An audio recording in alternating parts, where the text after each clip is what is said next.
boa tarde. Está começando agora mais um programa Na Sua Mente. Muito boa tarde, sejam bem-vindos. E no programa de hoje nós temos um convidado realmente excepcional.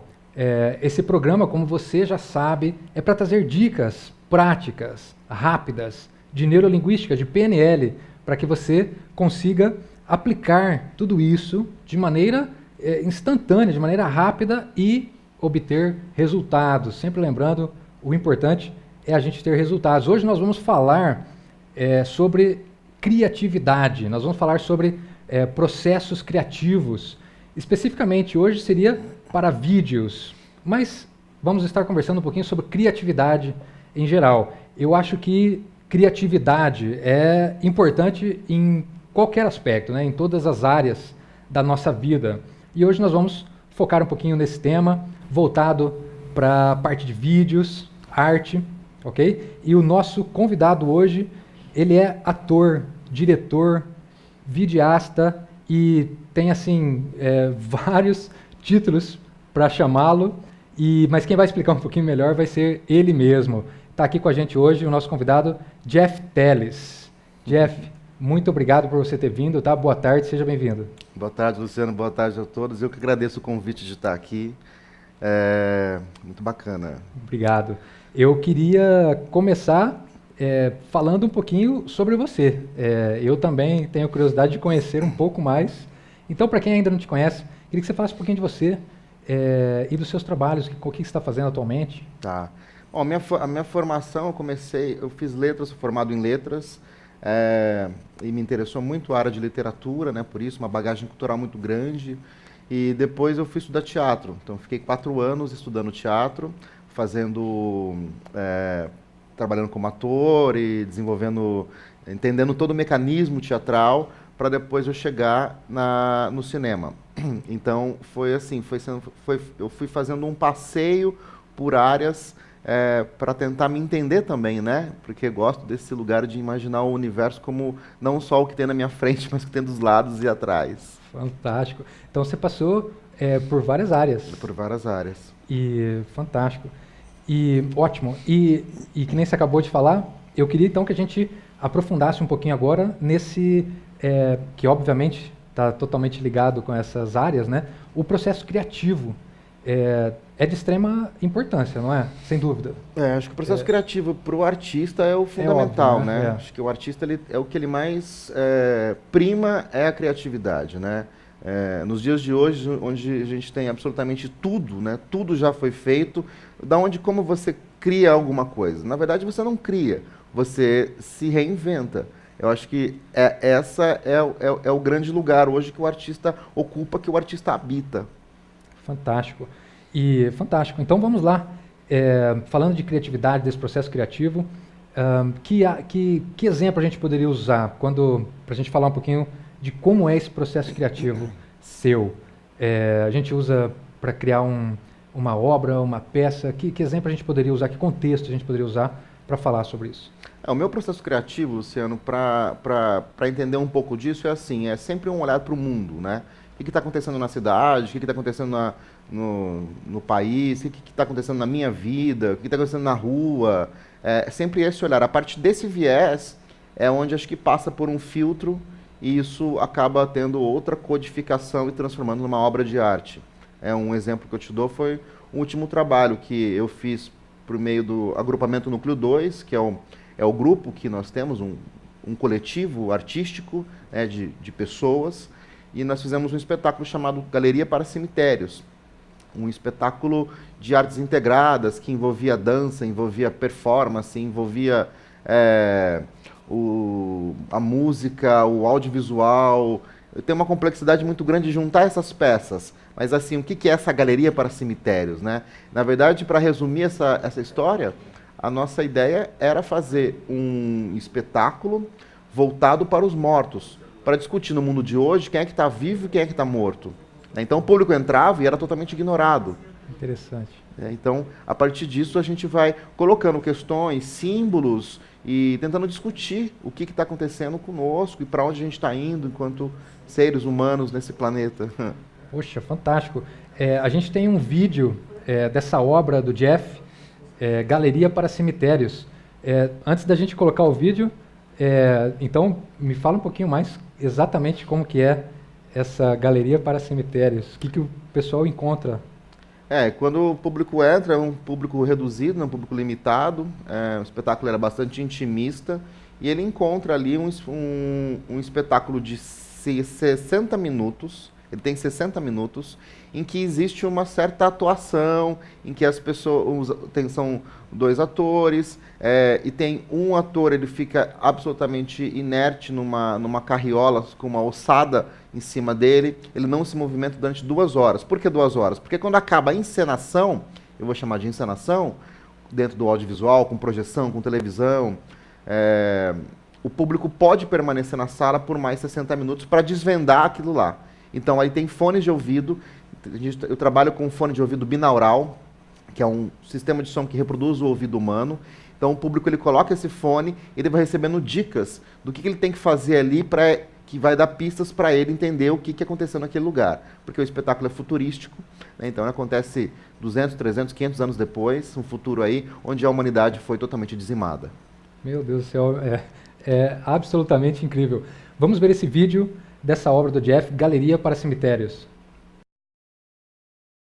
A história da Galeria para Cemitérios começa com os ensaios para ninguém lá atrás. Porque eu sei que a gente precisa fazer um espetáculo chamado Cemitério de Ninguém. Só que eu acho muito difícil a gente fazer isso de uma hora para outra. Eu prefiro que a pesquisa toda seja prática. Então a gente faz ensaios para ninguém e vai para a rua e vai atrás de construir ideias, de construir alguns alicerces, sem saber exatamente o que a gente quer com isso, mas ao mesmo tempo que nos direcionassem para uma segunda etapa. Nos ensaios a gente começou testando primeiramente numa linha férrea, dramaturgias que envolvia a passagem do trem, pessoas falarem sobre serem alguém ou ninguém. Num segundo momento a gente foi para um asilo para falar sobre a passagem do tempo, um pouco da relação do abandono dos corpos, o envelhecimento. Num terceiro momento, fomos para uma igreja em construção, que ainda tinha um caráter também de abandono, e a gente ocupou mais ou menos falando do sagrado, do profano, dos ritos. Num quarto momento, fomos para a cidade das crianças, então trabalhamos com esse experimento mais lúdico, mas também cruel, ao convidar uma psicóloga que foi lá para falar basicamente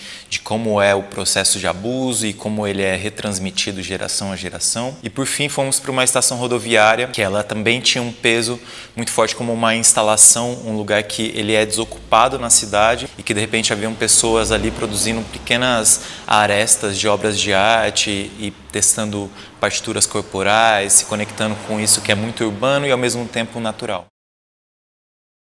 Muito bem. E então, continuando com esse nosso processo criativo, eu queria que você lembrasse, sei lá, de alguns momentos, algumas vezes em que você estava criando, que você está criando, né? E eu queria que você me falasse como que a tua mente funciona nesses momentos criativos, para você ter esse, não sei se a gente pode chamar de flow, mas essa máxima criatividade. Eu queria também saber como que a minha mente funciona. Talvez em conjunto a gente consiga desvendar isso daí. Eu acredito assim, eu gosto muito de abrangência de coisas, né? Então, por exemplo, eu estou num parque e aí eu enxergo uma roda gigante, uma árvore, uma calçada, um algodão doce, uma pipoca, e essas coisas soltas, elas não significam muita coisa, mas talvez misturadas elas signifiquem outras coisas em outros contextos, porque depois do parque eu posso ir para outros locais, né? Eu posso ir para uma rodoviária, uma igreja, estou pensando em partes da cidade. Acho que meu processo criativo funciona mais ou menos assim, né? Legal. E nesse momento que você estava falando do parque, que você vê esses objetos, né, árvores, a roda gigante, você literalmente vê ou você imagina esses objetos? Acho que as duas coisas acontecem. Você consegue misturar essas duas coisas. Porque às vezes você tem uma referência... A imagem, para mim, é o meu grande mote de criação. Né? Sempre a imagem. Quando eu olho para assisto um filme, às vezes um quadro, às vezes eu assisto um espetáculo de teatro que fala sobre o amor. Me basta 5 segundos para aquilo virar uma grande tragédia. E de falar de uma outra coisa, de uma cena que eu vi, ou de um objeto que eu vi, ou de uma composição que eu vi. Então, eu acho que por conta dessa questão de ter vários atravessamentos de outras histórias, acho que totalmente interligado pela memória, né? Então, assim, eu tenho uma passagem de um livro na minha cabeça lá atrás que eu nunca mais li, nunca mais vi. Mas ele está aqui ainda, né? De certa forma, ele ainda está nesse lugar. E aí eu vejo ele acessado com um objeto, e aí você soma uma coisa com a outra e se transforma. Tanto que eu não gosto de trabalhar só teatro ou só vídeo, é de juntar também essas peças e tentar criar uma terceira imagem para o espectador. Entendi. Então, de alguma maneira, você vai conectando essas coisas, essas imagens, tanto presentes quanto passados.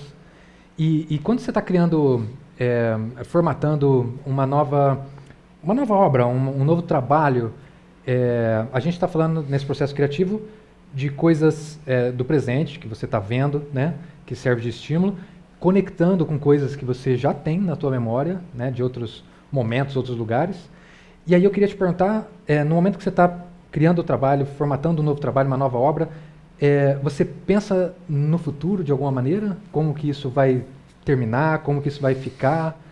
Vem algum pensamento em relação ao futuro? Acho que sempre, acho que o tempo todo. Acho que a partir do momento que você escreve a primeira palavra, você já está pensando em quem vai ouvir, quem vai receber essa palavra. Seja um espectador de teatro, seja uma pessoa que está navegando na internet, ou seja, né? Eu sempre estou tentando prospectar isso para além. Então, quando eu escrevo, por exemplo, uma ação de uma personagem, eu já consigo imaginar como se ela estivesse falando, existindo naquele momento, né? Na minha cabeça aquilo já existe. Ok. E de que maneira? Você imagina o pessoal já fazendo, atuando? Exatamente. Eu já imagino a pessoa falando aquilo lá, da forma que tem que ser falado, escrito daquele exato momento, né? Então esse é um processo, o processo de criar. Depois, quando você vai ensaiar, produzir, trabalhar, lapidar isso, aí é outra história. Outra história. Mas fantástico, esse é o jeito que a nossa mente funciona. Em PNL, né, em neurolinguística, o que a gente faz é pegar as mentes excelentes, as mentes mais brilhantes em todas as áreas e modelar essas estratégias mentais que essas pessoas de grande resultado, né, têm, esses processos que elas fazem. E o caminho é exatamente por aí. E a gente encontra esse padrão, né, em diversas pessoas no mundo todo. Então, enquanto você está ali escrevendo, produzindo, começando a produzir, você já está com uma visão, a pessoa fazendo essa performance perfeita lá, seja no palco, seja no cenário, onde for.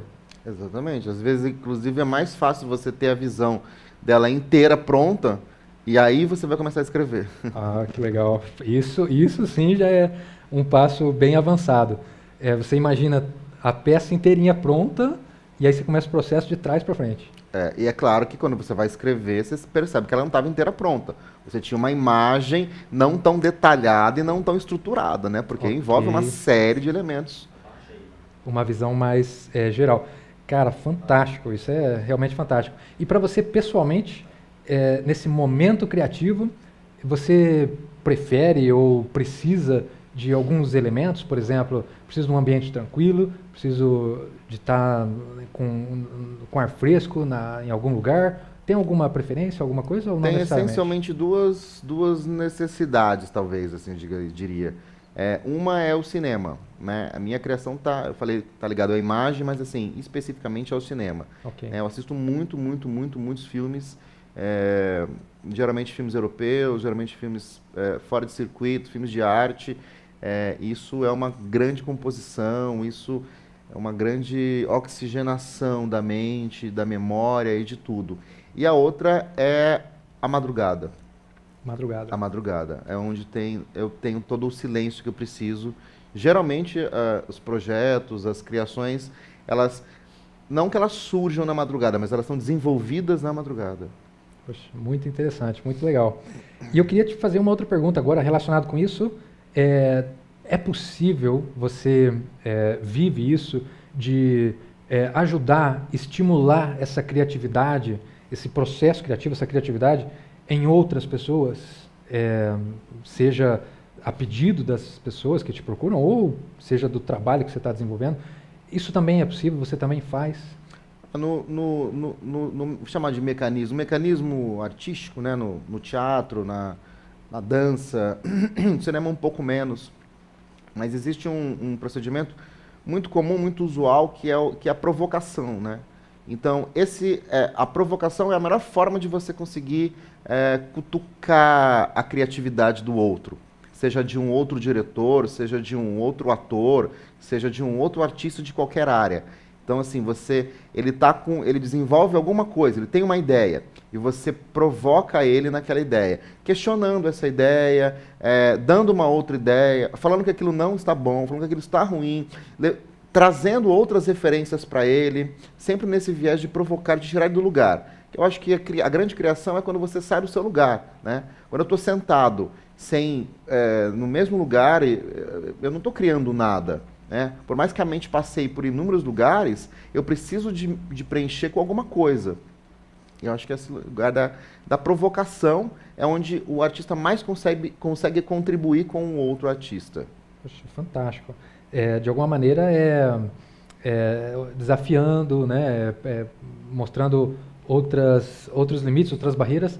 E tem a ver também com, que nem você falou, de estar no mesmo lugar, não sei se tem a ver com zona de conforto, a pessoa está fazendo as mesmas coisas, é isso que você se refere. Você tem que sair dessa... A gente tende a estar numa zona de conforto o tempo todo. Por quê? Porque é confortável, né? Sem dúvida. Isso não é ruim, é bom, né? Mas para você criar, para você desenvolver outras estratégias de atuação, não, é péssimo, porque o conforto ele não vai te trazer nada do que você já não tenha. Né? Então você precisa sair. Você está num lugar aqui, dá um passo para o lado, mas esse passo para o lado eu não vou ver, mas vai estar em outro ângulo. Um teatro o teatro ele é incrível por conta disso. São 400 lugares, dependendo do tamanho do teatro, são 400 lugares e cada um vê o espetáculo de um ângulo diferente. Então a peça nunca vai ser a mesma para todas as pessoas. Isso, sem dúvida. Incrível, muito, muito interessante. Muito legal. Jeff, muito obrigado pela tua presença aqui. Eu, particularmente, realmente adorei a entrevista de hoje. Muito obrigado mesmo. Você gostaria de dizer mais algumas palavras? Eu que agradeço. Obrigado pelo convite de estar aqui. Se puderem conhecer o canal do Agrupamento Núcleo 2 na internet, tem bastante vídeos na internet. Minha página também nas redes sociais. Acho que tem bastante formas de possibilidade também de a arte não ser só presencial, também ocupar esse lugar da internet, como esse canal, como esse lugar que a gente está fazendo. E é uma tendência também, né?